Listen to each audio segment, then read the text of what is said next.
त्यावेळेसची गोष्ट आहे जेव्हा भारत आपला नवीन इतिहास रचायला सुरुवात करतो. स्वातंत्र्यानंतर देश प्रगतीकडे चालला होता आणि देश आणि प्रत्येक राज्य विकासाकडे चालले होते आणि महाराष्ट्र पण त्यातलाच एक भाग बनला. महाराष्ट्रामधल्या पश्चिम घाटामध्ये एक नदी आहे जी आपल्या धुंद आणि निरागस रूपाने वाहत कृष्णा नदीला मिळत होती आणि हेच निरागसपण एक प्रचंड शक्तीला सोबत घेऊन वाहत होतं आणि स्वातंत्र्याच्या आधीच प्रचंड शक्तीचा वापर करायचा इंग्रजांनी ठरवलेले होते. पण काही कारणामुळे काम बाकीच होतं आणि त्यातच सरदार सरोवर धरण आपल्या प्रगतीपथावर होतं आणि 1953 मध्ये भारताचे तत्कालीन पाणी नियोजन मंत्री के.एल. राव हे काम करण्यासाठी खूपच मेहनत करत होते. देशातील बऱ्याचशा इंजिनियरांचे मार्गदर्शन घेऊन 1953 मध्ये काम करण्याचा प्रस्ताव ठेवला आणि याच घटनेने महाराष्ट्रामधील लोकांना प्रेरित केले आणि 1950 मधील दशकांमध्ये देशांमध्ये अनेक विकास कामे हातात घेतली आणि त्यातलंच एक काम म्हणजे कोयना धरण आणि या कामाचं उद्घाटन यशवंतराव चव्हाण यांनी केलं आणि आपलं समर्थन पण दाखवलं. त्यांना या कामाचं महत्त्व कळलं होतं. 1956 मध्ये काम सुरू केलं हे तितकंच अवघड होतं, कारण मोठे डोंगर, धरण, पर्वत आणि आजूबाजूचा परिसर हा कामासाठी अवघड होता. एस.जी. धोंडेकर त्यावेळेसचे चीफ इंजिनियर होते. त्यांच्यासोबतच विजय दांडेकर आणि एन.जी. चित्रे अशी बरीचशी लोक होती. मग ते डिझाईन असो की प्लॅनिंग असं सर्व त्यांनी लक्षात घेऊन कामाला सुरुवात केली. कामाचं प्रथम चरण चालू होतं 1956 जवळपास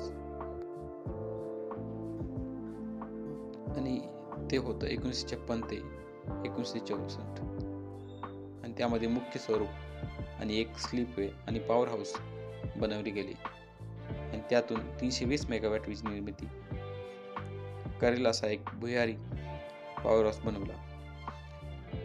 त्याचबरोबर प्रथम चरण कंप्लीट झालं आणि नंतर पुढे वाटचाल सुरू झाली.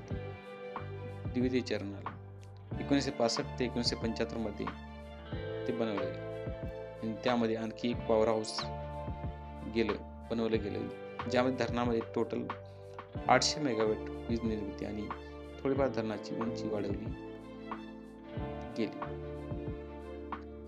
यामुळे धरणाला थोडी आणखी मजबूती मिळाली आणि काम हे प्रगतीपथावर चालू होतं. तिसरं चरण चालू झालं 1975 ते 1981 मध्ये. यामध्ये आणखी एक पॉवर हाऊस जोडलं गेलं आणि टोटल वीज निर्मिती 1120 मेगावॅट पर्यंत नेली आणि कोयना नदीचं आणि पाणी चांगल्याच प्रकारे उपयोगात आणलं गेलं. आणि चौथं चरण होतं 1981 ते 1994 या काळामधलं आणि सगळ्यात मोठं आणि महत्त्वपूर्ण चरण, ज्यामध्ये आणखी एक पंप स्टोअर हाऊस बनवलं जे रात्री पण चालेल आणि खालून वर परत पाणी धरणामध्ये नेईल, कारण रात्रीच्या वेळेस वीज कमी लागते आणि डिमांड कमी असल्यामुळे वीज ही सतत बनवणे चालू असतं. त्यामुळे पण विजेला कमी करणं शक्य तर नाही, पण त्याचा वापर हा योग्य व्हावा आणि बॅलन्स राहावा. त्यामुळं पंप परत खालचं पाणी वर नेत विजेचा वापर करत होते, जेणेकरून डिमांड आणि सप्लायमध्ये बॅलन्स हे टिकून राहील. कोयना धरण हे फक्त याच कारणामुळे प्रसिद्ध नव्हतं, तर आपणाला माहीतच आहे भूकंप ही खूप मोठी घटना असते, ज्यामुळे हे धरण खूप प्रसिद्ध झालं. काळ होता 11 डिसेंबर 1967. एक खूप मोठा भूकंप झाला ज्यामुळे पूर्ण महाराष्ट्र हादरला. रेक्टर स्केल 6.5 स्केलचा भूकंप. त्यामुळे लोकांना वाटत होतं धरणामध्ये क्रॅक्स आणि फुटण्याची भीती निर्माण झाली होती. तेव्हा दांडेकर आणि त्यांच्या टीमने ताबडतोब निरीक्षण केलं. असं दिसलं की धरणामध्ये छोटे मोठे क्रॅक्स तर झालेत, पण त्याची जी मजबूती आणि ताकद होती ती जशाच तशी आहे आणि भूकंपानंतर पुन्हा पुनर्निर्मिती केली गेली आणि बरीचशी काळजी घेऊन इंडियन काम पूर्णपणे चांगल्या स्वरूपात केलं, जेणेकरून हे धरण दशकन टिकल.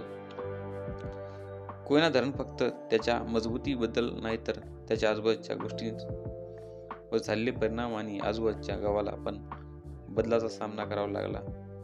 बरेचसे गाव जी आजूबाजूची होती तेथे राहणारे लोक ते सगळी स्थलांतरित झाली. तेथील लोकांना जागा, घरे, आर्थिक मदत तर देण्यात आली, तरी पण लोक खुश नव्हती. लोक जुनी जमीन आणि संस्कृती जी होती तिच्यापासून वेगळे होण्यास तयार नव्हते. कारण जेथे धरण बनलं ते जवळपास पूर्णतः आदिवासी परिसर होता, जिथे लोक दशकापासून राहत होते, पिढ्यानपिढ्या राहत होते. त्यामुळे अशा लोकांचे स्थलांतर करणं हे तर खूप मोठं चॅलेंज होतं. हे झाल्यानं तेथे वन्य अभयारण्य तयार झाले, ज्यामध्ये बरेचसे वन्यजीव दिसू लागले. कोयना धरणाच्या निर्मितीमध्ये झालं असं की बराचसा भाग हा जंगलाचा होता आणि त्यामुळे वन्यजीवावर याचा परिणाम झाला आणि त्यामुळे तेथे अभयारण्य बनवले गेले, जेणेकरून हे वन्यजीव, प्राणी, पशु पक्षी आणि तिथलं जी जैविकता आहे ती पूर्णपणे टिकून राहील.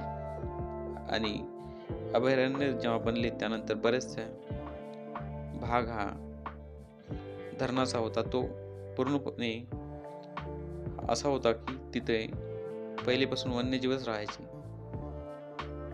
मग तिथे परत वन्यजीव दिसू लागले.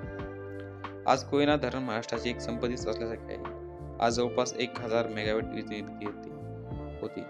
हीच ऊर्जा बरेचसे गाव, शहर आणि वसाहतीला पुरवली जाते. धरणामुळे आजूबाजूची शेती फुलायला लागली, शेतकरी सुखावला, MIDC चांगल्या स्वरूपात काम करू लागले, वीज आणि पाणी याची चिंता मिटली. त्यामुळे लोकांना रोजगार निर्माण होऊ लागला आणि लोक पूर्णपणे स्वावलंबी होण्यास आणखी हातभार लागला. अशाच प्रकारचे विविध ठिकाणी भारतामध्ये धरणाची निर्मिती झाली आणि देशाच्या प्रगतीकडे देश चालायला लागला. तुम्हाला जर हा व्हिडिओ आवडला असेल तर चॅनलला सबस्क्राईब करा, लाईक करा, बेल आयकॉन दाबा आणि व्हिडिओला शेअर करा.